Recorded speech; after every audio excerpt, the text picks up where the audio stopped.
ముఖ్యమంత్రి రేవంత్ రెడ్డి రేపు ఉమ్మడి ఖమ్మం జిల్లాలో పర్యటిస్తారు. ఇక సీతారామ ప్రాజెక్టుకు అనుసంధానంగా నిర్మించిన రాజీవ్ కెనాల్ను 75 కోట్ల ఖర్చుతో నిర్మించగా రేపు సీఎం రేవంత్ ప్రారంభించనున్నారు.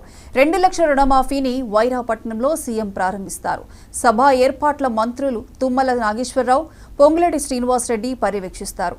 ఇక వైరాలో జరిగే భారీ బహిరంగ సభకు పెద్ద ఎత్తున ఏర్పాట్లు జరుగుతున్నాయి. ఇక దీనిపై మరింత సమాచారం మా జిల్లా ప్రతినిధి చిరారవి అందిస్తారు.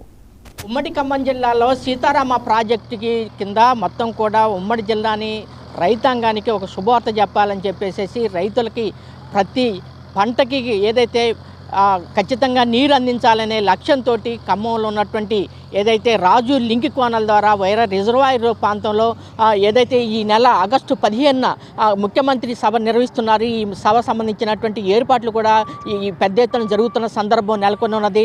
ఖమ్మం జిల్లాలో ఉన్నటువంటి దాదాపు 1,500 ఎకరాలకి నీరు అందించాలనేటువంటి లక్ష్యంతో దాదాపు 75 కోట్లతోటి ఏదైతే లింక్ కెనాల్ ప్రాజెక్టుని నిర్మిస్తున్నారు. దీంట్లో నుంచి రేపు అంటే 15వ తారీఖు నాడు లక్షలాది మంది ఏదైతే రైతాంగం మధ్య ఈ లింక్ కెనాల్ని ప్రారంభోత్సవంతో పాటుగా ఇక్కడ ఉన్నటువంటి వైరా మనం చూస్తున్నాం. వైరా ఏదైతే ప్రాంతంలో ఈ యొక్క జరిగేటువంటి భారీ బహిరంగ సభ ఏర్పాట్లు కూడా జరుగుతున్నాయి.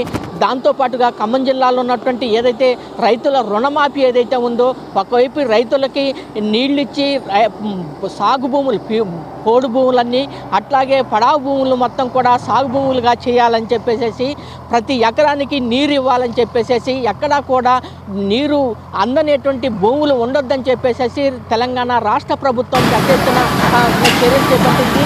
ఇక్కడ మనం ఏదైతే ఆగస్టు 15 రోజు లక్షలాది మంది రైతులకి ఖచ్చితంగా సాగునీరు అందించాలనే లక్ష్యాన్ని ప్రభుత్వం పెట్టుకుంది.